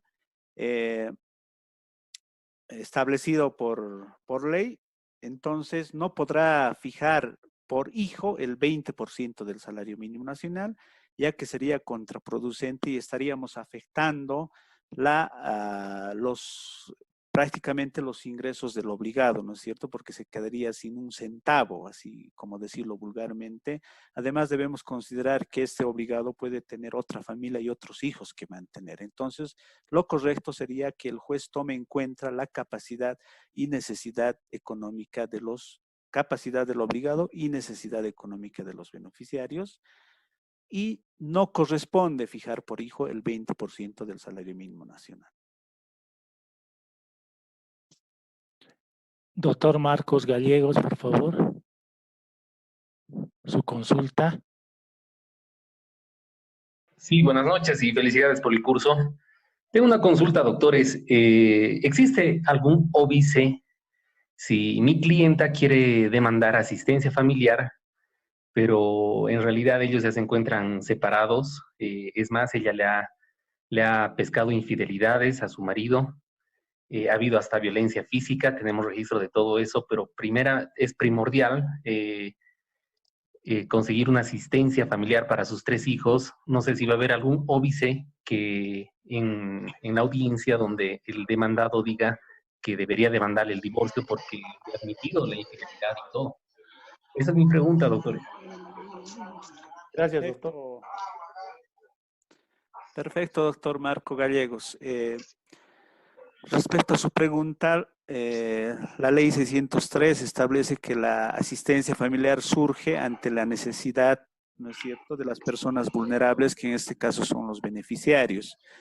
En la práctica, lo que sucede es que muchas madres, ante el desconocimiento de las normas, en este caso la ley 603, deciden demandar por cuerda separada solamente la asistencia familiar y no así el divorcio. Es decir, muchas personas no saben, ¿no? Muchas personas de a pie, que dentro del divorcio también se resuelve el derecho de asistencia familiar, ¿no? Es decir, la asistencia familiar. En este caso hay otras personas, otras madres de familia, que con la ilusión de poder volver a la vida en común o restablecer su situación conyugal, deciden solamente demandar la asistencia familiar para darles un escarmiento u otros extremos. Hay todo tipo de casos. En su caso no hay ningún conflicto, ningún inconveniente que su cliente, pese a estar casada, solamente pueda demandar la asistencia familiar, ¿no? ¿Por qué? Porque al mismo tiempo de que se le fije la asistencia familiar, tácitamente se le está otorgando la guarda de hecho, ¿no? Pero a ciencia cierta y lo más práctico, colega, sería que de una vez se demande el divorcio, a cuyo efecto también se le fijará la asistencia familiar, y dentro de la audiencia de medidas provisionales, conforme lo establece el artículo 271 de la Ley 603, se le va a otorgar la guarda, asistencia familiar y el derecho de visita. Otra pregunta que nos hace el doctor Ramiro Blanco nos dice: ¿en la liquidación de asistencia familiar pueden cobrar intereses sobre los montos adeudados? La Ley 603, en su artículo 415, parágrafo 1, 2 y 3, nos habla sobre la ejecución de la asistencia familiar, que comienza desde la liquidación de la asistencia familiar. Pero en ninguna parte de la ley 603 nos habla sobre que existiría intereses de por medio, ¿no? La asistencia familiar se contabiliza desde la notificación con la demanda y se paga cada que se cumple, cada mes cumplido en realidad, ¿no es cierto? Pero en ninguna parte de la norma nos establece que existen intereses sobre la asistencia familiar. Doctora Vázquez, no sé si puede interferir, acabo de leer su mensaje. La doctora María Eugenia Vázquez Rada. Si no, vamos a dar... Sí, doctor, gracias, buenas ¿Cómo tardes. está? Buenas tardes. Doctor, Díganos. tengo una duda. Usted nos ha hablado respecto a los gastos extraordinarios, las características, y dentro de una de esas características usted sostiene que no existe apremio. Evidentemente, la ley 603 no nos establece un procedimiento para el cobro de los gastos extraordinarios. Entiendo que este gasto se lo considera de esa manera porque es urgente e ineludible, ¿ya? En base a estos dos caracteres que considero son importantes, le voy a poner un ejemplo extremo. El hijo, en este caso, de un momento a otro se enferma y tiene que ser sometido a una operación grave, una operación quirúrgica. No ha previsto esto ni la madre ni el padre. En este caso, la madre tiene la guarda, la tenencia del menor, y resulta que es un gasto extraordinario que el padre debe cubrir. En este caso, supongamos que no existe un seguro de salud. Y usted sabe, las clínicas no sale en las clínicas particulares, no sale el paciente hasta que no se haya cubierto el costo total de la cirugía en este caso. En este caso, doctor, ¿cómo se actúa? La madre que tiene la tenencia del hijo no está en la posibilidad económica de cubrir la cirugía que se le ha realizado al hijo y el padre no quiere pagar. En ese caso, doctor, ¿cómo se hace? El hijo, o sea, en conocimiento del juez, el hijo tendría que quedarse hasta que al padre se le pueda conminar, porque estamos hablando en un procedimiento de que hay que realizar un traslado, hay que realizar, se va a emitir un auto interlocutorio, un cumplimiento y una conminatoria. Conocemos cómo es nuestra administración de justicia. Todo este procedimiento nos va a llevar aproximadamente, con suerte, un mes y medio. ¿Cómo debería actuar el juez en este caso, teniendo la prueba de que el hijo ha sido intervenido quirúrgicamente, que se debe cancelar este gasto porque sí es extraordinario? ¿Cómo debería el juez actuar en este caso, no existiendo el procedimiento en la ley 603? Muchas gracias, doctora, y precisamente ese es uno de los ejemplos más claros en cuanto a los gastos extraordinarios. Nosotros no nos manejamos en el área penal, pero no pueden retener a un enfermo por cuestiones patrimoniales. Si es que lo hiciesen, hay que presentar la acción de libertad correspondiente. Obviamente ese es otro tema, ¿no? Pero podría servir, digamos, en este ejemplo.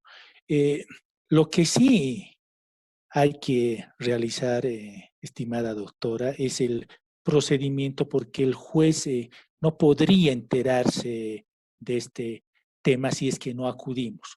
Lo que usted nos acaba de mencionar no solamente ocurre aquí en La Paz, una solicitud de gastos extraordinarios puede durar unos 4 o 5 meses, tranquilamente. Entonces, en el ejemplo que nos hace mención, no solamente buscaríamos la parte de la aceptación judicial del progenitor, sino también estaríamos, estimada doctora, haciendo uso de las medidas cautelares patrimoniales que establece el propio Código de las Familias. Obviamente los tiempos van a ser por lo menos 4, 5 meses, pero yo no le veo y no existe esa posibilidad de que en el acto el progenitor se haga presente para el pago correspondiente. Creo que esa actitud del progenitor tendría que ser de alguna forma más conciencial, ¿no? Pero una herramienta para que se establezca el pago en el menor tiempo posible sin acudir a la vía judicial es prácticamente, por nuestra experiencia, doctora, imposible. Muchas Doctora, gracias. Gracias. para poder aclararle de mejor manera su consulta, primero tenemos que establecer que el artículo 109 de la ley 603 establece que la asistencia familiar cubre las necesidades básicas de los beneficiarios, en este caso de salud, educación, vivienda, alimentación y como una nueva innovación, recreación. Asimismo, el artículo 118 de la ley 603, lo que usted acaba de mencionar, como una nueva innovación, implementa los gastos extraordinarios, el cual manifiesta cuando la o el beneficiario solicita el pago de gastos extraordinarios relacionados a necesidades emergentes, imperativas o ineludibles, podrán ser pagados por la o el obligado en proporción a sus posibilidades por acuerdo de partes o determinación judicial. En la práctica, ¿qué sucede, doctora? Una vez promulgada esta ley en noviembre del año 2014, resulta que los abogados litigantes especializados en materia familiar en muchas ocasiones hemos tropezado con este inconveniente, no solamente con la cirugía, sino con muchos conflictos que se han venido suscitando en relación a la salud de los menores, que no cubre, como usted dice, el SUMI o el seguro, o que no está asegurada en una entidad. ¿No es cierto? Entonces, es por eso que, como mi colega en la exposición ha manifestado, se ha modulado esto de los gastos extraordinarios mediante la sentencia constitucional número 0974/2017. ¿Qué han pretendido hacer con esta sentencia constitucional? Como no tiene un procedimiento los gastos extraordinarios, han establecido más o menos cuándo debe cubrir o cuándo se debe solicitar los gastos extraordinarios, ¿no es cierto? Ahora, ¿qué sucede en la práctica? En la práctica yo le voy a contar un caso que yo he tenido personalmente, o varios casos en realidad, pero le voy a poner uno en especial. Resulta que mi cliente tiene una hija que tiene un soplo en el corazón, ¿no? Ella es médico también, pero que lastimosamente su seguro no cubre los medicamentos ni los ecocardiogramas, ¿no? Motivo por el cual mi cliente debe acudir a un pediatra particular, ¿no? Para que haga los ecocardiogramas, considerando que existe mucho protocolo en los hospitales públicos. Entonces, ¿qué es lo que hago yo? Pongo en conocimiento de la autoridad jurisdiccional, después de que se me ha fijado la asistencia familiar, ¿no? Que existen gastos extraordinarios, y adjuntando mis facturas y todas las pruebas pertinentes, ¿no? Originales, porque se necesita facturas, ¿no? Solicito, ¿no? Que la parte demandada, aplicando aplicando la determinación judicial, porque los gastos extraordinarios se solicita por acuerdo de partes o mediante determinación judicial, solicito que conmine al demandado a cumplir con el 50% de los gastos extraordinarios en razón de que la menor se encuentra muy delicada de salud. En ese entendido, ¿qué hace la juez? La juez corre traslado, ¿no es cierto?, a la parte demandada. Y como no existe un procedimiento claro, es decir, no existe mandamiento de apremio para el obligado en cuanto a los gastos extraordinarios, la parte contraria deniega pagar los gastos extraordinarios y pone y resalta que la asistencia familiar cubre la asistencia familiar. En ese entendido, tomando en cuenta una sentencia constitucional que manifiesta que la autoridad jurisdiccional no solamente debe aplicar la norma de forma taxativa, sino también debe actuar de forma humana, y considerando los tratados internacionales, la Constitución Política del Estado, artículo 60, los principios de la Ley 603, el cual mencionan o hacen referencia al interés superior de los niños, yo solicito a la autoridad jurisdiccional que apruebe los gastos extraordinarios, que son gastos sobrevinientes, imperativos, y que pueden atentar, si es que el otro no coadyuva, contra la vida del beneficiario, ¿no es cierto? Entonces, ¿qué hace la juez? Obviamente, al ver la emergencia y velando el interés superior de los niños, me aprueba los gastos extraordinarios mediante un auto, ¿no es cierto? Se corre en traslado, la otra parte apela y demás para ganar tiempo. Pero al final de cuentas, yo teniendo ya mi resolución aprobada, donde se aprueban los gastos extraordinarios, lo único que me corresponde hacer es tratar de ejecutar, o tal vez hemos visto el mecanismo de poder solicitar la retención de fondos si es que el obligado trabaja en una institución. O si es que no trabaja en una institución y tiene tal vez algunos bienes de por medio, tal vez pedir la anotación preventiva para luego llegar a su ejecución o algunos remates. Esa es la única forma, doctora. También en otros juzgados, así brevemente le digo, hay jueces que, por ejemplo, no quieren ni aprobar, corren en traslado y no dan curso a los gastos extraordinarios. Eso, lastimosamente, porque los jueces, usted sabe muy bien, no sé en qué departamento se encuentra, no todos, ¿no? No todos, pero la gran mayoría en la Ciudad del Alto, en La Paz, unos cuantos se rehúsan a aprobar el reajuste de la asistencia familiar. Perdón, los gastos extraordinarios. Y para finalizar, doctora, comprenderá que no depende del abogado litigante tratar de agilizar esto de los gastos extraordinarios. Sabemos nosotros como abogados, saben las madres que es algo muy urgente, muy importante, pero lastimosamente los protocolos que debemos seguir, que van en contraposición del espíritu que tiene esta ley 603, que es agilizar los procesos, nos cohíben de poder dar una solución pronta y oportuna. Doctora, espero haberla satisfecho en su consulta. Muchas gracias, doctor. Gracias. Otra consulta, doctor. La doctora Nelly Novillo nos dice, ¿cuál es el fundamento jurídico para indicar que el reajuste procede incluso respecto a años anteriores y no desde la fecha de la resolución? Y otro tema más relacionado a eso, ¿qué pasa con los procesos de data antigua, es decir, de gestión 2000? Igual se aplica la circular 9/2015 para el reajuste de la asistencia. Bueno, doctora Novillo, sí leí su mensaje y en una primera instancia usted manifiesta que no tiene retroactividad el reajuste de la asistencia familiar, pero debo retrotraer mi introducción, ya que se ha manifestado en un principio que los casos que yo le voy a exponer y que le he expuesto a la otra doctora son en base a la realidad, y para cuyo efecto, si ustedes gustan, una vez que pase la cuarentena, yo me comprometo a poder facilitarles diferentes resoluciones en que sí se ha logrado el reajuste de asistencia familiar, no solamente desde la promulgación de la ley, sino que en otros casos se ha logrado el reajuste de la asistencia familiar desde que se incrementa el salario mínimo nacional, es decir, desde los decretos de incremento de los salarios mínimos nacionales. Ahora bien, respondiendo a su consulta, ¿cuál es el fundamento, doctora?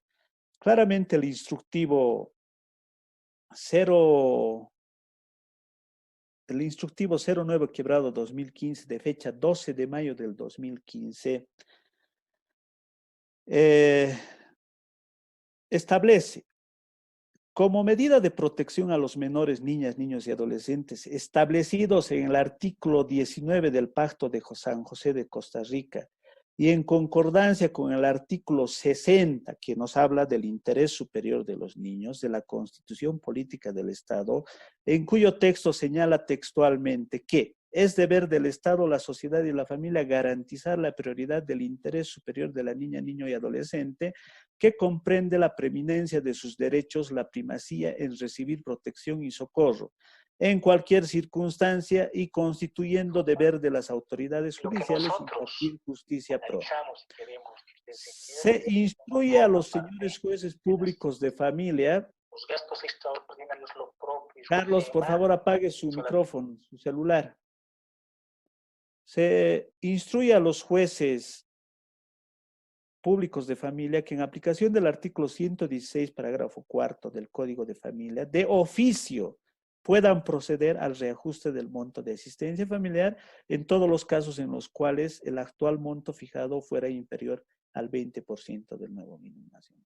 A lo que debemos agregar la disposición transitoria, segunda, parágrafo 1 de la Ley 603, el cual claramente establece, entrarán en vigencia al momento de la publicación del presente código las siguientes normas que alcanzan inclusive a los procesos judiciales en trámite en primera, segunda instancia y en ejecución de fallos. Inciso A, el régimen de asistencia familiar y disposiciones conexas del presente código. A lo que debemos agregar lo que establece el artículo 60 de la Constitución Política del Estado, artículo 220, principios de la niña, niña, adolescente. Debemos agregar los tratados internacionales en relación al interés superior de los niños. Aquí lo que no estamos haciendo, no estamos hablando o aplicando la retroactividad de la asistencia familiar. Efectivamente, la asistencia familiar, cuando existe una demanda, corre desde la notificación con la demanda. Cuando existe un acuerdo transaccional, corre desde la fecha de la firma del documento. En este caso, en la práctica, ¿qué es lo que sucede, doctora? Lo que yo he hecho, no solamente en el Departamento de La Paz, sino en el Departamento del Alto, que actualmente se ha presentado un amparo constitucional, sino también en el Departamento de Sucre, es solicitar el reajuste en base a la circular, a la disposición transitoria y conforme lo establece el artículo 60, ¿no? Interés superior de los niños, ya que claramente se establece que se debe reajustar de oficio o a petición de parte, dice, ¿no es cierto? Se debe reajustar la asistencia familiar. Entonces, aplicando el principio de interés superior de los niños, la circular que obliga a las autoridades a reajustar, nosotros, una vez desarchivado el expediente, solicitamos el reajuste de la asistencia familiar para conseguir una resolución en primera instancia y consecuentemente solicitamos la liquidación más el reajuste con el ejemplo que les ha brindado mi colega. Efectivamente, sí, en el departamento de Sucre he conseguido, yo con gusto le facilito la resolución, y en el departamento de acá de La Paz tengo 3 procesos que me han reajustado desde la promulgación de la ley. Tengo las resoluciones que se las puedo facilitar cuando guste y tengo otros 3 reajustes que se han rehusado a reajustarme de la promulgación de la ley, pero sin embargo me han reajustado la asistencia familiar desde que se reajusta o se incrementa el salario mínimo nacional. En unos casos desde mayo del año 2019 y en otros casos desde mayo del 2018. Es decir, no existe una uniformidad, pero sí se ha logrado, doctor. Espero haber respondido su pregunta. La otra pregunta relacionada con el tema de Maricruz, de la doctora Maricruz. ¿Qué pasa con los procesos de data antigua? Es decir, de la gestión 2000, igual aplica la circular 9-2015 para el reajuste de asistencia. Bueno, la ley, como se había manifestado, se ha promulgado en noviembre, la ley 603, Código de las Familias, se ha promulgado el año 2000, noviembre del año 2014. Y la circular 09 establece que desde la promulgación de la ley se debe reajustar. Considerando que es de data antigua, es decir, del año 2000, no corresponde el reajuste de la asistencia familiar. Una pregunta de Johnny Toro. ¿Se consideraría un gasto extraordinario la inscripción del menor en otro colegio particular? Es decir, que si actualmente un colegio particular cancelaba la suma de 350 al mes y la madre, quien se encuentra a cargo del menor, decide cambiarlo de colegio particular. ¿Me podría resumir la pregunta, doctor Laguna? ¿Se considera un gasto extraordinario la inscripción del menor en otro colegio particular? Se supone que ha debido estar o actualmente está en un colegio particular, ¿no? No es muy clara la pregunta. En realidad lo que comprendo es que, la colega... Perdón, ahora. Lo va a cambiar de un colegio particular de un monto de 350 a otro cuya mensualidad es 1.500 bolivianos. Siempre y cuando, me imagino que me manifiesta que si puede demandar el incremento de asistencia familiar. No. Si se considera gasto extraordinario eso. No se considera, bueno, no se considera un gasto extraordinario, ya que se ha manifestado que los gastos extraordinarios deben ser emergentes, inespecíficos, ineludibles, es decir, que deben presentarse de manera sorpresiva, es decir, no se puede planificar como gasto extraordinario. Asimismo, hay una sentencia constitucional que establece que una persona no puede solicitar o que la asistencia familiar no puede ser superflua o no puede ser muy elevada, ¿no es cierto?, bajo el sobretexto que la menor podría solicitar una mejor educación. En todo caso, si existiera un acuerdo, voluntad entre partes, no habría ningún inconveniente de suscribir un acuerdo transaccional para hacer conocer a la autoridad jurisdiccional que se está cambiando del colegio con una mensualidad mayor y se ha acordado incrementar la asistencia familiar o poner en conocimiento de la autoridad que el progenitor va a cubrir el total de la asistencia familiar, pero de ninguna forma se considera como un gasto extraordinario.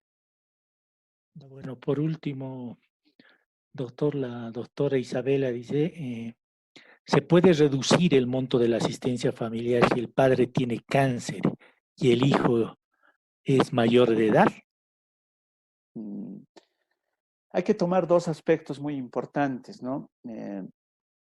La ley 603 establece que las personas que tengan una discapacidad física o mental y que éstas puedan ser acreditadas con un documento idóneo que puede ser un certificado de discapacidad, pueden evadir pasar una asistencia familiar.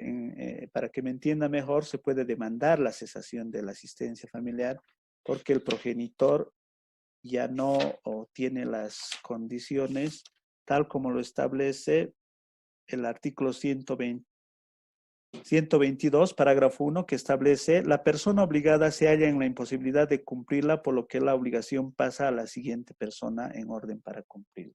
Es decir, la enfermedad que atraviesa el obligado debería impedirle a generar sus propios recursos, debería impedirle a trabajar. Es decir, generalmente eso demostramos con una certificación de discapacidad, ¿no es cierto?, que debe ser extendida por una autoridad, por una institución competente, pública en este caso, para poder demandar la cesación de la asistencia familiar o también poder demandar la reducción de la asistencia familiar. Por su parte, habría que ver si el beneficiario que ya tiene la mayoría de edad está cumpliendo con los requisitos para continuar percibiendo la asistencia familiar. Es decir, que estaría cursando sus estudios superiores de manera adecuada, de manera adecuada, ¿no? Sin tener reprobaciones o utilizar a la asistencia familiar como un mecanismo de subsistencia. Por último, doctor, el doctor Ramiro Blanco nos pregunta: en acuerdos conciliatorios firmados en defensorías de niñez y adolescencia y SLIMS figuran tarros de leche, pañales y dinero. El problema surge para solicitar la homologación del acuerdo, considerando que al beneficiario ya no le sirve los pañales. ¿Cuál sería su criterio al respecto? Bueno, esta práctica de solicitar mudas de ropa y tarros de leche se la ha impuesto antes de la promulgación de la ley 603. Es decir, cuando aún, bueno, les hablo del año 2000, hasta septiembre del 2014, manejábamos el Código de Familia, ¿no? Y como procedimiento la Ley de Abreviación Procesal, a cuyo efecto los juzgados de familia, a fin de poder compensar de alguna forma el monto que se fijaba como asistencia familiar, dentro de la resolución también incluían las mudas de ropa y los tarros de leche a petición de parte, ¿no? Y otros inclusive solicitaban leche y pañales, ¿no? Y que anteriormente, antes de la promulgación de la ley 603 y antes de que se module mediante, bueno, antes de la promulgación de la ley 603, los jueces de familia inclusive expedían mandamiento de apremio por mudas de ropa. Y al ver que se efectivizaba mediante el mandamiento de apremio por mudas de ropa, ¿no? Se efectivizaba el mandamiento por las mudas de ropa o tarros de leche, las defensorías de la niñez han tomado como un ejemplo y han empezado a poner en los acuerdos transaccionales que, aparte del monto en efectivo o en dinero de la asistencia, se podía también otorgar una muda de ropa. ¿Qué sucede en la actualidad y en la práctica? En la práctica, cuando solicitamos la homologación de un acuerdo transaccional y cuando la parte beneficiaria, en este caso la demandante, solicita la entrega de las mudas de ropa, pues simple y llanamente hacemos notar lo que anteriormente había explicado mi colega, que por mudas de ropa, tarros de leche, no existe mandamiento de apremio, ya que la ley 603 es clara, ¿no? No nos habla de ese aspecto, que por mudas de ropa o tarros de leche tendría que expedirse mandamiento de apremio, tomando en cuenta también el artículo 109, que claramente establece que cubre todas las necesidades básicas de alimentación, salud, vivienda, educación y recreación actualmente, ¿no? Y asimismo existen los gastos extraordinarios. Motivo por el cual no existe una forma de poder conseguir que se pueda efectivizar, a no ser que de mutuo acuerdo con la parte demandada, en este caso con el obligado, se pueda suscribir un acuerdo transaccional donde se le solicite o donde ambos queden o manifiesten su voluntad de que esas mudas de ropa o esos tarros de leche que se ha establecido en un acuerdo transaccional, tal vez se pueda convalidar o convertir en una suma de dinero o cambiar tal vez a otro modo, a otro tipo de beneficio, ¿no? Pero eso es mediante un acuerdo de partes. De ninguna forma la autoridad jurisdiccional puede obligar a que se haga entrega de las mudas de ropa u otros que no sean en efectivo, a no ser que exista voluntad entre partes.